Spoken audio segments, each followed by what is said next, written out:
Bangladesh denim expo 4 থেকে 5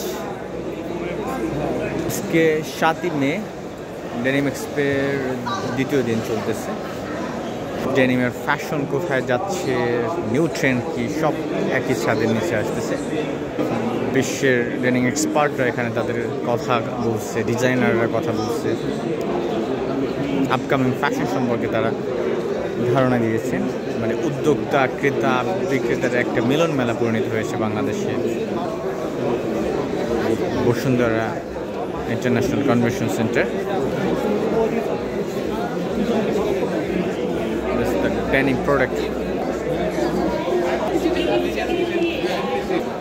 they want to be the buying of it. That's it. Because